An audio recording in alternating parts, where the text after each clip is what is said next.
Hello everybody, it's Maikito. There was no video yesterday because there was only a 2 game slate, and even then, one of the games got postponed earlier in the day, so it really only would have been 1 game. So there was really no props, no games to go through, but there are a couple more in the league and cup matches. I found some that I did like. I feel like I didn't find as many as I would have liked, but there's still a couple, and I just thought I'd go ahead and give those to y'all. So the first one is Valentine Barco to go higher than 37.5 passes, playing at home for Sevilla, going up against Valladolid. He's only had one start for Girona, and he went over in that prop. He had 41 passes with 49% possession against Girona, and he started in 3 games for Brighton and went over in all three. He had 40 against Manchester City. He had 43 against Bournemouth, and he had 50 against United. He likes to press up and overlap to help in the attack for his team, including Sevilla and for Brighton as well. And Valladolid like to play the offside trap, which means more opportunities for him to try to send those through balls and long balls in the opposition. And opposing left backs slash left wing backs when opponents play five backs against Valladolid had gone over in all 6 games against them this season so far. So I feel like it's a good prop, and I feel like they just really don't know where to put this line so far because he hasn't played that many games in general, and I think 37.5 is just too low of a mark. Sevilla like to attack down the left anyway. They like to attack through his side, and Sevilla are a team that play pretty slow. They don't shoot as much as they should, so they pass the ball around a lot and are just play the slow football. And I think it's a good mark. If this would be a mark to take maybe against a team that could hold more of the ball against them, but as long as they have like 45 to 50% of the ball, which I expect them to, I like this prop. I like Valentine Barco to go higher than 37.5 passes. My next prop is Endrick to go higher than point 0.5 shots on target, playing at home for Real Madrid, going up against Alaves. He's the quote unquote one of their wonder kids. He hasn't started so far. All the games that he's played have come off the bench. But even if you look just at games that have come off the bench, he has shot with very, very low minutes. He played 4 minutes against Valladolid. He had a shot on target. Hit that prop. He had played 4 minutes against Las Palmas. He took 2 shots. They weren't on target, but he still took 2 shots in those 4 minutes. He played 5 minutes against Betis, took 2 shots, one was on target. He played 15 minutes against Stuttgart. He had a shot on target with that pretty popular clip that you've seen of him shooting that long shot instead of passing it. So if you want to take that into consideration, that means that he will shoot the ball even when he's not really supposed to. But all we care about is him taking that shot on target. He played 8 minutes against Espanyol, had one shot, so he is a shooter. He's played very low minutes off the bench in all games, and he's been shooting in every single game. And he's projected to start this next game, whether it's up top as striker replacing Mbappe, which I'm not sure if I see him doing, or playing on the wing replacing Rodrigo, which is more likely to happen. But he is a left-footed player, so like I said, he's probably going to be one of those players that cuts in and shoots with his left. So whether he plays up top or on the right, I like this prop regardless. And Alaves don't keep a lot of possession of the ball and are weak at defending through balls. So if they send him those passes, he's gonna have good opportunities to take those shots. And last season, Real Madrid beat Alaves 5-0 at home and took 22 shots. And if that's not anywhere near the case, he easily gets a shot on target. And he's gonna get passes from Bellingham. He's gonna get passes from Vinny, even Valverde, even Lucas Vazquez or Carvajal, whoever starts. He's gonna have a lot of players that will pass him the ball, and I just like the fact that he's been shooting a lot just coming off the bench. And if he starts, which he should, is a lot of sources have said, I like this prop. And Alaves so far, they haven't really had any tough opposition away from home, or really in general, they haven't had really tough games when it comes to opponents attacking against them. The only real main attack that could have challenged them was Real Sociedad, but they had a very early red card, so they didn't even get to play them in their full potential. And I think Real Madrid is going to be a wake-up call for them.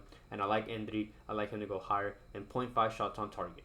The last prop that I have so far is Thibaut Courtois to go lower than point 0.5 goals allowed, playing at home for Madrid, going up against Alaves. Real Madrid have been the best defense so far in the league. After 6 games, they've only conceded 3 goals, and in 3 home games, they only conceded 1, and that was only conceded due to a lucky own goal from Courtois. And I believe that was like the first own goal that a keeper from Madrid have scored in so many years. It's been a long time, so they were just really unlucky to concede last game. And so, like I said, they just have a really good defense, especially at home. They had the best home defense last season. They conceded 9 goals in 19 games. And Alaves, on the other hand, had the third worst attack away from home last season, only scoring 13 in 19 games. and Madrid play possession, which automatically means not many opportunities for Alaves to even be able to score. And even if they do, they're going to have to try to break through. First of all, Bellingham. They have even Vinny helps in the defense, which is fast. He's fast. Tchouaméni, Valverde in the midfield. Then they have to deal with Rudiger at defense and Ferland Mendy. It's going to be very, very tough for Alaves to even get through this Madrid defense. So they're not going to have many chances in general. And last season, this prop hit in both games. Alaves could not score against Madrid both home and away. So I think it's just a good prop. The only struggles that Madrid have really had this season is in the attack, which doesn't affect their defense. They're a great defensive team. And at home, I like this prop. I like Thibaut Courtois to go lower than 0.5 goals allowed. I want to give a quick shout out to my partner Underdog Fantasy. You can use code Maikito in the description. They'll match your first deposit up to $100. I also have the YouTube membership for those that are interested. You get to play that before anybody else, and it's also a great way to support the channel. Good way to also try to avoid plays getting bumped or getting taken away, because it tends to happen, especially when a lot of people bet on the props that I give out. I also have my PrizePicks, my Cashapp, and my Fliff if you want to use that. Fliff is where I play my money line plays and stuff like that. So when I do money lines, that's where I play them from. It's a mobile app, pretty easy to use, and I really appreciate anybody who supports me in any way. When it comes to money lines, I found a couple. A lot of the plays, like for example the Madrid game or the EFL Cup games, were really juiced. So I tried to find some plays that I liked where you could still get decent value. I didn't want to put plays that were too heavily juiced because obviously they're probably going to hit. So the first money line play is a Valencia corners 3-way going up against Osasuna.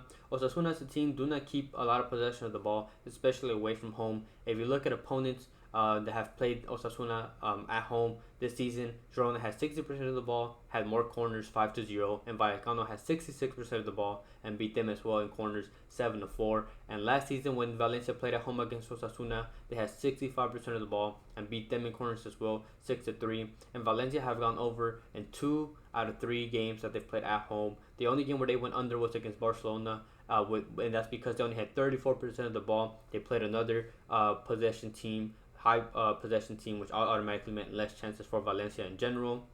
And so they lost in that one 3-8. But in the other 2 games, they had 58% of the ball against Villarreal and won in corners 14-3. And they only actually had 32% of the ball against Girona and still beat them in corners 5-4. And Valencia like to play with width and do a lot of crosses, take a lot of long shots, which means when it comes to the crosses, Osasuna's defenders are going to have to try to clear the ball to try to stop those crosses, which means more opportunities for those corners. And when it comes to those long shots, same thing. Valencia takes those long shots. The defenders are going to have to block the ball.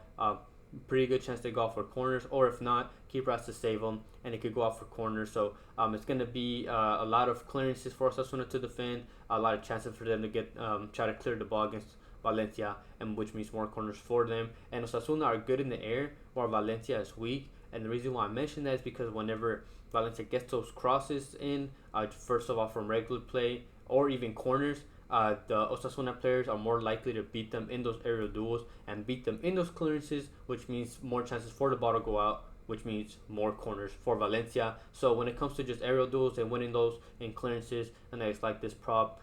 It's been doing pretty good this season, and it hit last season. So I like the Valencia corners 3-way against Osasuna.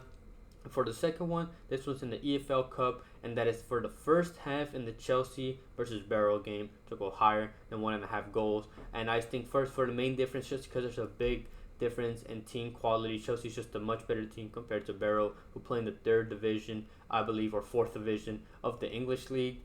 And I think this is safer than going for Chelsea to go higher than 1.5, for Chelsea minus 1.5 in the first half, just because there's not that much of a difference in value, and it's just more safer for the off chance that Barrow somehow score a goal in the first half. Last season in League 2, Barrow conceded 37 goals in 23 away games, and Chelsea have a lot of great attacking players.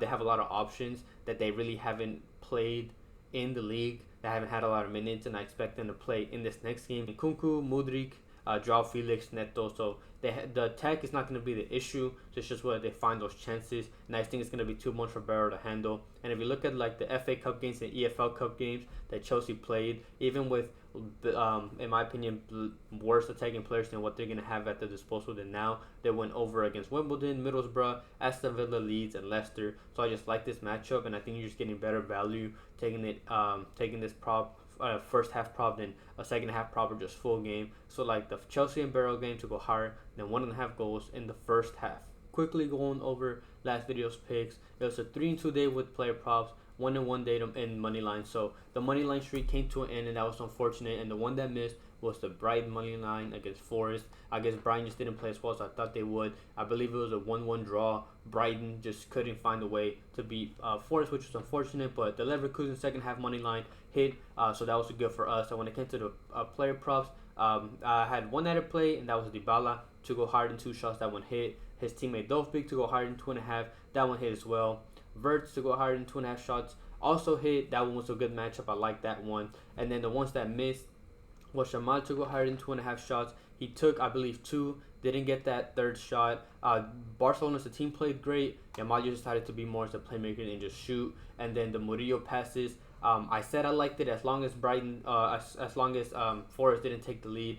They took the lead, so they gave the ball to Brighton, which means less passes for him. And then they tied the game, and then which means they were just going for a draw, and again gave the ball to the opponent. So I feel like this prop would have hit if Brighton would have took the lead from the early beginning and just kept it, but they didn't. I guess both of those games correlate, which is why both of those missed. But overall, not a bad day. Hopefully, can do better in tomorrow's slate. But other than that, hope everybody has a good night, a good day, and we can cash out tomorrow.